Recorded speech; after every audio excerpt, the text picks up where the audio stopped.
Morning, welcome back to the channel, welcome back to Love 500 and welcome back to another day on Project Rob and Viv. Let's get into it now.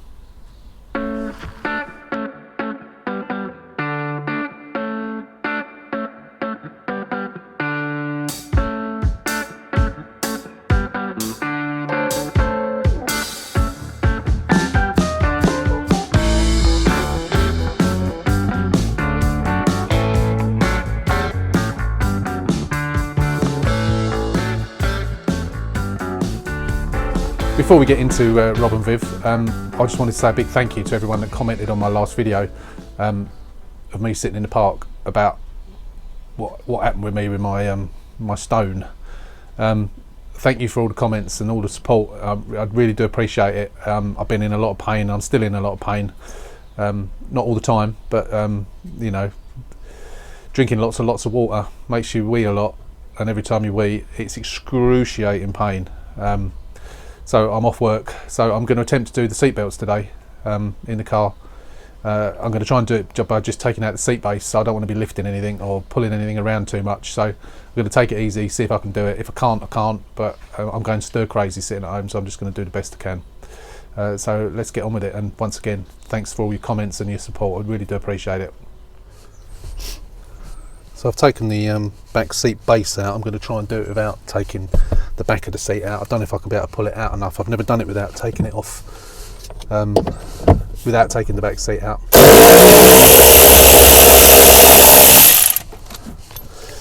So take that off. Oh, I need to get a screwdriver to take the bottom bit off. Forgot about that. Pull this out.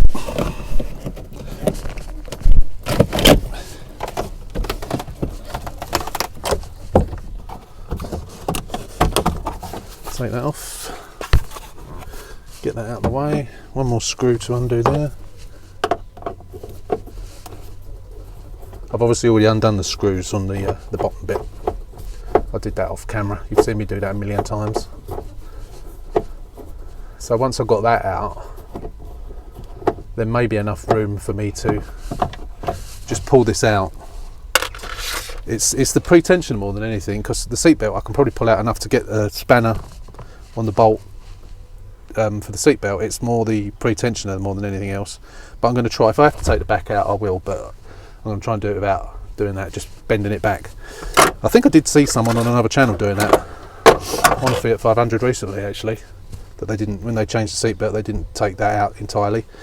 Don't say I've never done that before, but I'm going to give it a try. So I'll pause you a sec while I just got to get a screwdriver to take off the pretensioner. I forgot to bring that screwdriver with me. And we'll get that off and then we'll pull it out.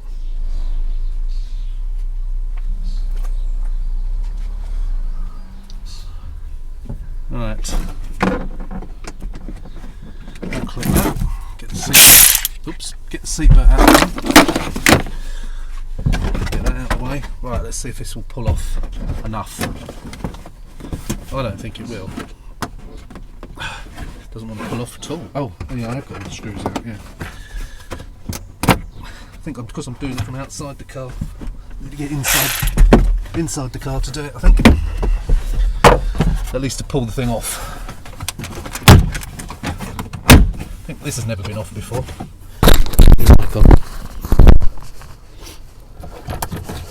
Yeah, this has definitely never been off before. In fact, it's broken one. Broken one of the tabs on it. Surprising. Definitely never been off before. That's for sure. Oh.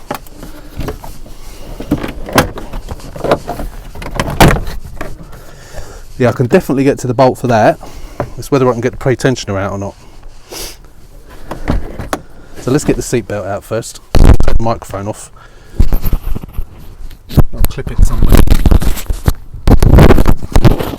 Clip it there. I don't know what the sound will be like, but we'll give it a go anyway.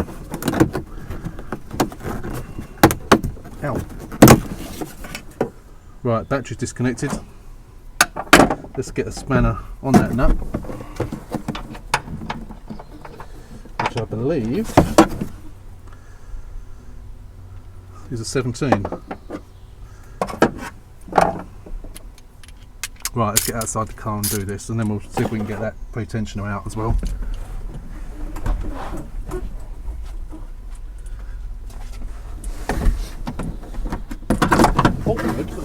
We can get to it, just. Actually, I think it's going to have to be a spanner rather than a socket, because the socket's too long. Yeah, I'm going to get a 17mm spanner on it instead.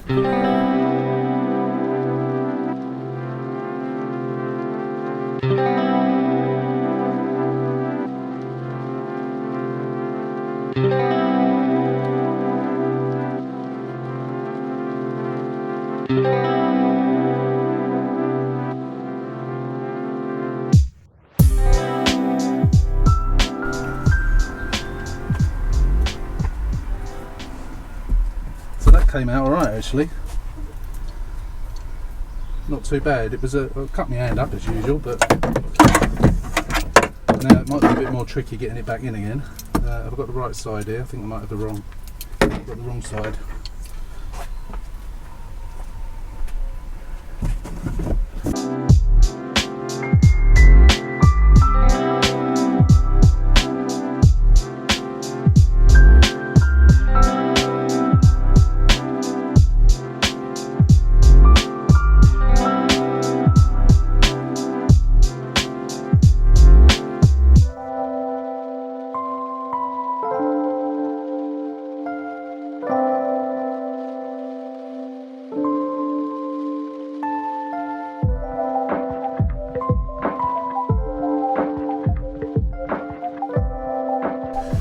Right, I wanted to show you this. This is a top tip.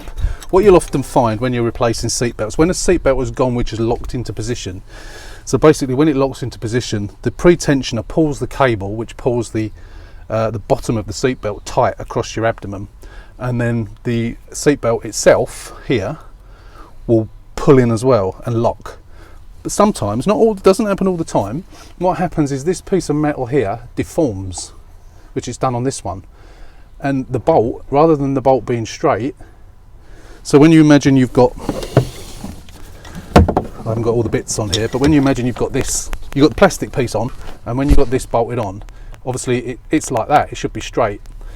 If it's like that, at an angle, when you let the seatbelt go, it doesn't come back, it just rubs and doesn't come back. So I've developed a way to do it. This is not a Fiat approved way, and I don't really know how Fiat would do it, because that thread in there is welded on, and I have in the past when I was playing around with a breaker car, I dislodged it, and by dislodging it, obviously it was rattling around inside, so that wouldn't have been able to have been repaired. So I don't really know what I would have done had that been a car that I was repairing. But what I do now is I've got an old seatbelt clasp, and I screw it in just by hand loosely, and then I get a pry bar underneath and gently, very gently, bit by bit, pry it so it comes straight, not necessarily straight, but straighter. And by doing that, it avoids the problem. Obviously, if you go too mad, you could end up breaking the wheels as well. But just a little bit, pry it up until such time as it's virtually straight, which it is now. So I never go over the top with that. But that has straightened it up quite a lot now. Actually, I think it needs a little bit more. So we'll screw it back in.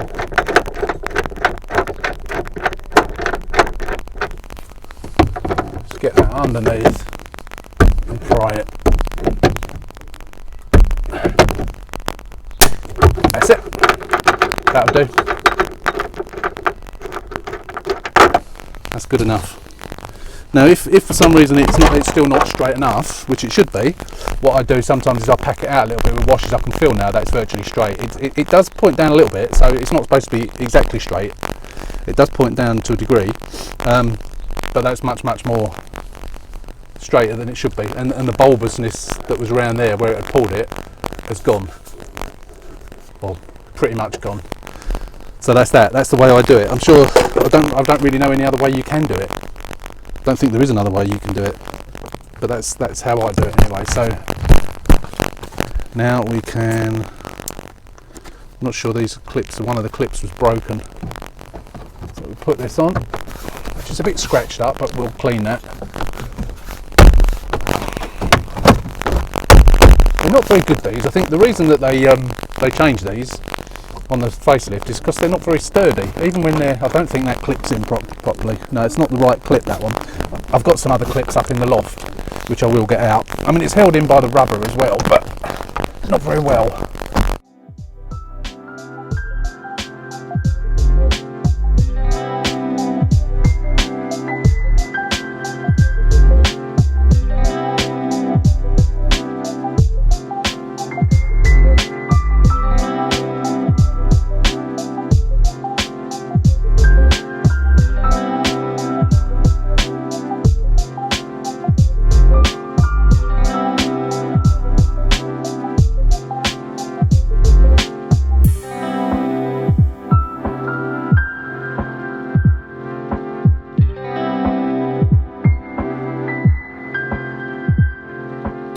So, all done, that one.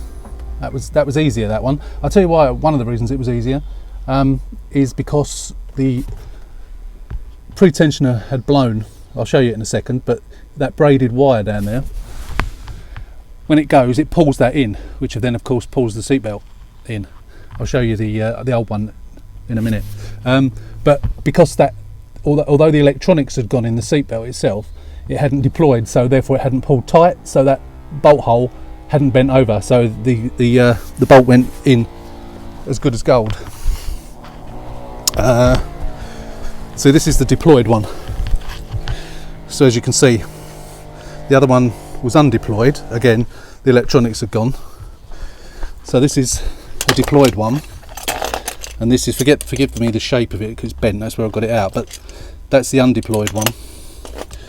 Sort of undeployed, I mean it's bent, but you can see the difference.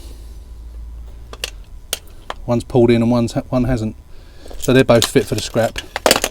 That seatbelt's going in a bin. And the other one, because it hasn't pulled, I will have a go at repairing it, because they can be repaired. It's a bit fiddly and it doesn't always work, but sometimes it works. So I'm going to give it a try. But it'll probably go in the bin as well. So that's the seatbelts done. So what I'm going to do now, still leaving the battery disconnected,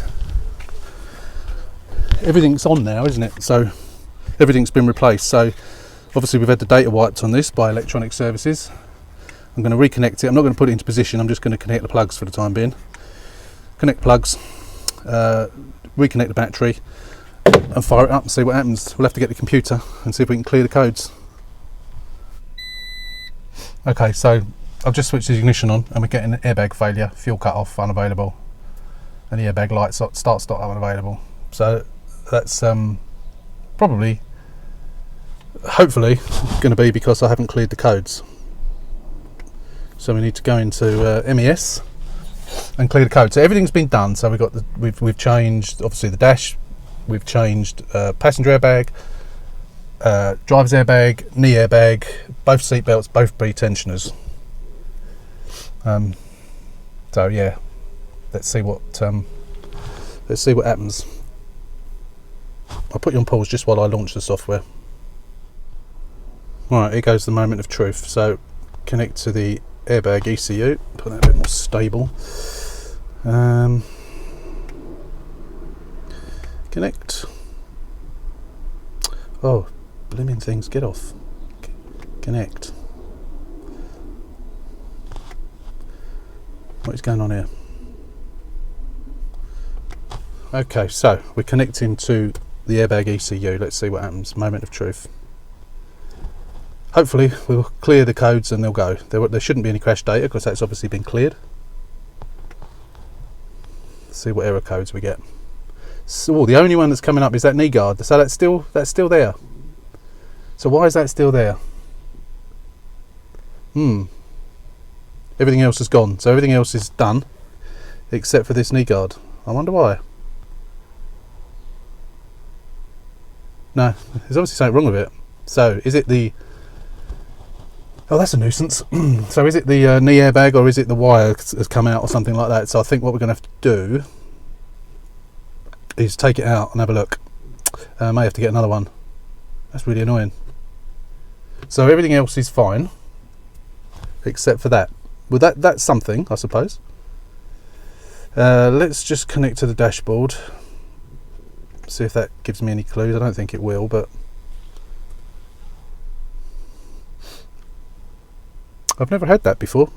You put an airbag in and it works. I mean, it could be the plugs come out or something when I was, because I did, as I said before, I did struggle. Oh look, no intermittent, no communication, so we'll clear that. That's fine. Yeah, I did struggle getting the screws done back up. So because that wire is so short, it could be the reason. It could have come out, or maybe I didn't put it in properly. Just connect to the body computer. Just want to see if there are any codes and get rid of them. We might have some intermittent codes that have obviously gone. What we got? Oh, inertia switch, command engine control node. What the hell is that? Oh, inertia switch. That's daylight's open circuit. Yeah, we know about that. And side lights, we know about that. Battery voltage, open circuit, intermittent. They're all gone. Brake system, intermittent, mini crypt. I have no idea what a mini crypt is. Sounds like something in a cemetery for small people. So the inertia switch we know is that probably needs to be manually. That won't put a light on, I don't think. But can we clear that? I don't. Probably not. It says present, so we need to go through the process. Oh, no fault codes. Are they going to come back? Chances are that was up because it had already done its thing before. So let's disconnect and reconnect to that just to see if it is going to come back.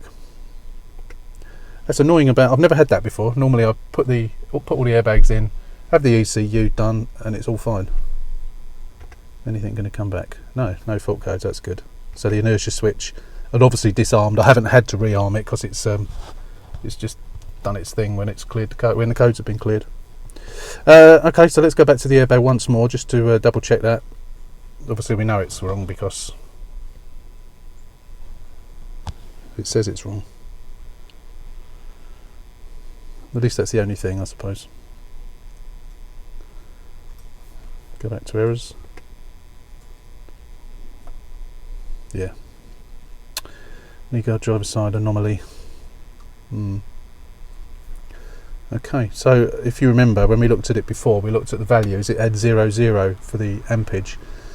So it might be that it's not plugged in. So I'll keep repeating myself, but let's switch the computer off, undo the battery, and we'll get the thing off and have a look.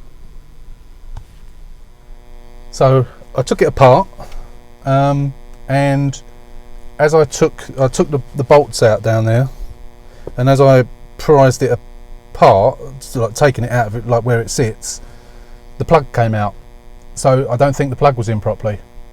So I've made sure the plug is pushed home, and I've switched to the. Excuse me, I'm going to sneeze. Sorry about that. Yeah, so I pushed it all back. I started the ignition. Turned the ignition on. The airbag light was up. It came up airbag failure. I'm just booting up the computer again, and the airbag light's gone off. So I think it's going to have done it. Yeah, so there's no airbag lights up at all now. So hopefully that's done the trick. So we're logged in. We'll boot up MES, go to the airbag ECU, and hopefully that'll be it. So I can then put all the trim back on down there. I've already put the ECU back into position and put the bolts in.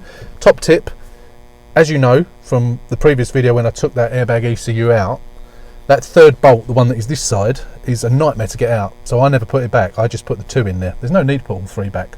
Put the 2, which are easily accessible from down there. It's a much better way of doing it. There's no need for that third. It's an absolutely stupid place to put it. It is really, really difficult to get out. You cut your hands to blazes doing it. I've never found an easy way of getting it out. Right, here we go. Errors. Hopefully none. If there is, it might be intermittent and we can clear it. Knee guard, intermittent, you know what that means. It'll clear. No fault codes. Fantastic. This PC is currently in battery saver mode. Disconnect, reconnect one more time. Pleased about this. Funnily enough, the lady who wants to buy this car has just walked past with her dog. So when she comes back, I shall speak to her. No fault codes. That's it. It's done. Finita. Dashboard. I'm just going to connect to these one more time just to check, make sure there's no outstanding codes that need clearing that were there before. And then that'll be it. Excellent. I'm not going to bother putting the back seat in at the moment. Actually, for the MOT, I'm going to have to, aren't I? Would it fail with no back seat in? I don't know actually, but I suppose I ought to. It's only 2 bolts. I might as well put it back in because, as you know, if she does buy this car, she's probably I'm going to change the seats. Let's have a look. Oh yeah, we know about those. The lights, because they're not connected in the bumper. So that's it. It's sorted. It is sorted. So let's start her up. That bloody battery's flat. Can you believe it? Oh well, never mind. So that battery is knackered. Actually, that's the battery that's that Raptor battery that I charged up, which is now dead. It did have life in it. So I think what I'm going to do is I'm going to take it out again and put it on charge today, and then I'll put it back in again. I'm still waiting for those tablets to come to put into the battery to revive the battery, but I think I might just get a new battery anyway. I have got plenty of money in this car, I think, so yeah, it's going to cost me best part of 100 quid for a battery, but I think it's a selling point, isn't it, to have one? So I think I'm going to do that. Yeah, I'll order one this afternoon, but I'm still going to put this one on charge. I can't actually move the car because I've still got that gravel behind me because of my injury. I can't really move it, so I might have to pay a local young lad 25 quid or something to put it all in the back garden for me. But yeah, I'm really, really pleased about that. So that's great news. It's good stuff. So yeah, what else we got to do? So we're going to put the trim back on, the kick panel down there, kick panel the other side. We'll put the back seat on. Got to put this thing back on as well, and then we're done. Fantastic. Okay, morning guys. Here we are again in the garage.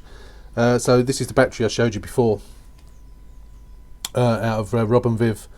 So it's been on charge all night. It looks, well, it's still pulsing there actually. It looks like it's still pulsing, although all the lights were gradually went up. Red, and then green was a light, and they were all a light, and it was pulsing. I've come down, it's like 24 hours later now, and it's still pulsing. It's not pulsing as much as in real life as it is here. That's just the camera that's doing that, but it is pulsing. So I think what I'll do is I'll switch it off, and then put the meter on it and have a look and see what sort of life is in it. So I've got these tablets now, these BatAid tablets. They came yesterday. So according to this, what I'm going to do, I've got the other battery down there, which I've taken off the top. So I'm going to put some of these tablets in. So it says for, where is it? Directions for use. Failing batteries, an initial dose of 2 tablets per cell, then 1 tablet per cell every 3 months.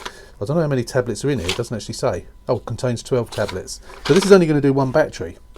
So I'm going to try 2 tablets per cell. I'll say that. Let's have a look. How many we got? 1, 2, 3, 4, 5, 6. Yeah, so one pack does 1 battery. So it doesn't do very much. So I suppose I might as well try it, because this battery is not holding a charge at all. So I think it's worth a try. This is why I bought 2 packs of these things. I'm tempted just to try 1. No, sod it. Let's try. They were about just under a £5, I think this pack was. I thought it was about 7 or 8 quid, but I think it was just under. It's like £4.80 or something like that. So I'm going to do that. I'm going to try it, and then I'm not sure whether to put it on charge straight away. So it says initial. Where are we? During normal charge and discharge cycle, lead sulphate is deposited on both the positive and the negative plates. When this sulphate becomes hard and loses its ability to be recharged, both the capacity and the life of your battery reduce. BatAid tablets have been scientifically developed to discourage the formation of these hard lead sulphates. So old batteries, where was it? Our batteries, I saw it somewhere yesterday. Something about charging. Can't see it now. Oh, there, older batteries. 4 tablets per cell, plus a slow charge. Then 1 tablet per cell every 3 months. So I think what I'm going to do is I'm going to put tablets in, and I'll leave them for a couple of hours or so, and then I'm going to put the battery on charge and see what happens. If it don't work, the battery can go in the bin. Well, not in the bin. I'll give it to my fellow who takes the scrap away, you can have it. And then we'll see if this one we know is got charge in it now, because this was the one that the Raptor battery that I initially checked on the Noco, and it's been in Rob and Viv, but it just went flat. I think Rob and Viv has been sitting there for a couple of weeks almost now without moving, so it's just gone flat. So I don't know, I mean, that may be partially knackered anyway, so I might actually, I'll see what happens with this one, and I might put maybe one tablet in each of those cells and see if I can bring that back to life. That's not the right battery anyway, because that's one for a non-stop start car. So I'm going to order a new battery today anyway. If that happens to be resurrected, then all well and good, and I'll keep the new battery. But I'm going to go to Tainer, where I get my batteries from, tainer.co.uk, and buy a new one today. So that's that. I don't think you're going to be able to see in there, but the plates are all covered. I'm not sure how much water's meant to be in there. I haven't got any distilled water. All the plates are covered, so I don't know whether it should be higher or not, but I'm going to put the tablets in anyway. And this is just, this is a test to see if it saves me having to buy a new battery. I'm not really convinced it's going to work, but it's worth a try. Right, 2 tablets in each cell. 1, 2, 1, 2, 1, 2. I'm trying to do this one-handed now. 1, 2. Oops. 1, 2. 1, 2. Right. So we'll leave that for a couple of hours. Presumably, are they covered? Yeah. Yeah, definitely covered. That to me looks like it needs more water in. I might get some when I go out. I might get some water. I don't know if I can buy it in the supermarket. Probably not. So I'll come back this afternoon, put that on charge, and see what happens. And I'm going to try this one now. I'm going to take this off and put my meter on it. There you go. So according to that, that's fully charged. So hopefully I can put that back into Rob and Viv, and it'll be fine for a while. It'll be interesting to see if it's taking the charge. It's whether it holds the charge or not. But hopefully it will do the job. This is as I said before, this is the one that I recovered using the Noco, which was dead as a doornail, which wouldn't charge. Bit like this one's not charging, but and now it does charge. So that's one entire packet of battery tablets done in one battery. So I'm glad I bought 2 packs. I will update later as to whether it charges or not. So it's the following morning now. It's 11 o'clock the following morning, and the battery is on green, but still pulsing. So I'm not sure whether that means it's finished or not. I need to look at the manual. I thought it just went off and the power light came on when it had finished, but that may have finished. So I'm not going to interrupt it for now. I'll have a look at the instruction manual, and then I'll take it off charge and try it with a meter, and see if it's actually done the trick. I'm not convinced it's going to, and as I said, I've ordered a new battery anyway, so yeah, so we'll be back shortly, and after I've had a look at the manual, and then we'll take a reading, see if it's charged. Well, that had finished charging, and I've just connected up the meter, and it's now saying charging okay, fully charged. So this battery was not holding a charge at all. I was charging it and it wasn't charging, basically. Now it is, so those tablets have obviously done the job. So I'm going to put these back on, put the cover back on, and then I'll try putting it back in the car and seeing if it keeps hold of a charge. Well, as you can see, I'm swapping the seats over. The lady up the road who wants to buy this car for her daughter doesn't like the red seats and wants the Dogtooth ones. So I said, not a problem. I originally had the red ones in Loopy Harold, so I'm swapping them over. Not these red ones, obviously, as you know. One of them's in the garage with fag burns. One seat's been sold, the others are up in the loft. But I'm swapping them over with these ones. Thought I might as well get it done now. So I'm going from just doing the backs. I've taken the backs out, as you can see. I'm just about to take the backs out of Loopy Harold and then just swap them over, and then I'll do just one seat at a time, no rush. Right, after a hefty thunderstorm and hail while I was doing it, Project Rob and Viv has now got the Dogtooth seats, front and back, obviously, which is what the lady up the road wanted. These aren't in perfect condition. You've got a little mark there, that's probably been sewn up at some point. But apart from that, they're alright. So, Loopy Harold, as you know, no video will be complete without Loopy Harold in it. So we'll show you inside Loopy Harold, not that you haven't seen inside a million times before.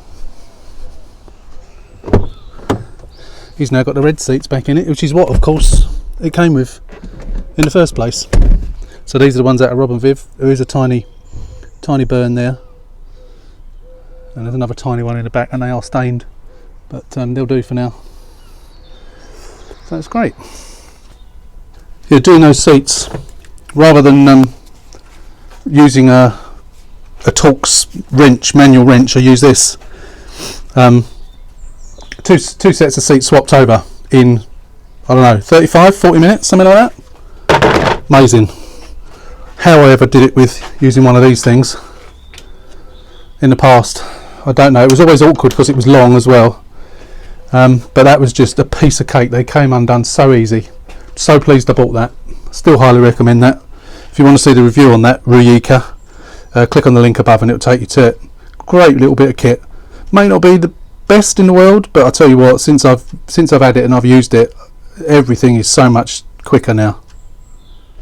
So there's an extra bit on Rob and Viv for you.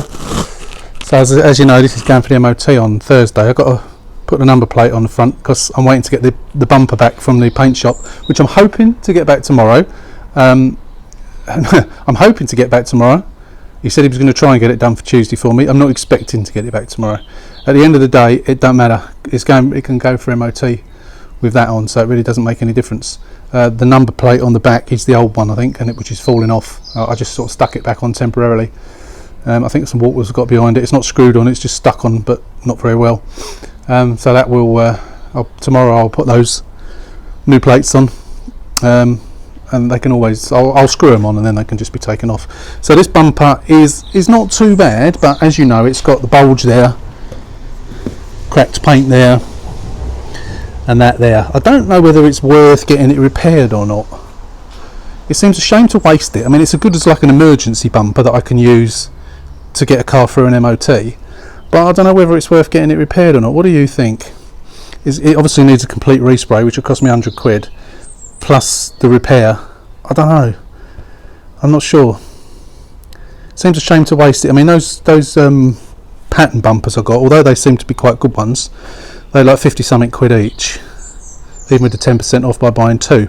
This is free, isn't it? I can't remember where it came from. I think I did actually buy this one, and I can't remember what I paid for it, but it was a bit more damage than I thought it was going to be. I could have a go at repairing it myself, or I could just take it to the paint shop, or just keep it as it is. I really don't know what to do with it, but it's clearly not good enough to keep on a car. Oh, excuse me, playing with the microphone then. So no, I don't know what I'm going to do with it. We will decide, but this will have a new bumper on it before it goes to the new buyer, which hopefully is the lady up the road. Still got that's got a broken bracket on it, I think, because it's not tucked up properly. So when I take this off and get the new one on, I'll put a new bracket in as well, and then it will be done. Just a final clean, good clean inside, because it is dirty. I don't think it's had a clean inside at all since I've had it. May have had a cursory hoover, but there's a load of mud on it. Yeah, damn good clean, and then it'll be ready to go once the MOT's done and service. Great stuff. So number plates finally fell off. Just came out and found it on the floor. It was only held on by these two bits of sticky stuff, as it was only a temporary one. So I'm just going to get it down the drive. Just going to put the new number plates on, as it's MOT day tomorrow. Just give it a quick check over, check all the tyres are all okay, and make sure it's ready for the MOT. There you go. Still the old bumper, and but with the new number plates. So they've only just got cut screws in, and then the normal 4 screws in this one. This one's on permanently now, as this won't be coming back off again, because obviously this is the good bumper. Sorry, the good boot, good back of the car even. So I might have a go at this in a minute. See if I can get these dents on the roof out. So apart from that, there's no marks on this car now. Obviously, as we know, in fact, let me show you what I got yesterday. So on eBay, the day before yesterday, was this. I was going to go and pick it up, it's in East London, but I said to the bloke, you're a bit too far, so I'll pay for delivery. So I got it for £90 plus £30 delivery, and he personally delivered it yesterday. Now it's got a couple of little bits of cracking of paint up there, but very, very minimal, which I reckon I can cut back, and a couple of little bits on here which we'll polish out anyway. Apart from that, it's got all the trim on it. It's pretty much perfect apart from that. He has also got a bonnet as well, which I paid him 75 quid for, a really good bonnet, and I said to him, look, if I pay you now for it, next time you're passing, which he does come this way quite frequently, drop it off to me, which he's going to do. So I'm really pleased with that. So this, if I don't, it's Wednesday today, I was hoping to get those bumpers back from the paint shop yesterday. Surprise, surprise, I didn't. But now I've got this, they're not quite so urgent now. I won't tell them that, of course, but I still want to try and get them back this week if possible. So if I do get them back this week, I shall put one of those on. Failing that, I'm going to put this one on, because this is pretty good. And I got it for, well, 120 quid including delivery. So that is a bargain. But for the time being, I'm not going to bother. I'll wait until it's past its MOT. So Rob and Viv's in for MOT tomorrow. It's booked in for 9:15 for service and MOT. And then hopefully I'll get it back tomorrow afternoon, and it'll just be the cleanup, and then it'll be ready to go. So I'm going to end this video here, and then the next video will be the final, well, the result of the MOT and the final cleanup and bits and pieces to get it ready for hopefully the lady up the road to buy it. So not as much in this video as normal, but it's over half an hour long, so I thought I'd finish it here, and then you'll be a nice fresh video ready for hopefully a positive MOT tomorrow. And so until then, thanks for watching. Please give us a thumbs up. Don't want any thumbs down. Get a few of those, don't know why. Give us a thumbs up, it really does help the channel. And like, share and subscribe. Don't forget to hit that little subscribe button and hit the notification bell to be notified when we upload new videos. Thanks for watching once again. Stay safe, and we'll see you on the next one.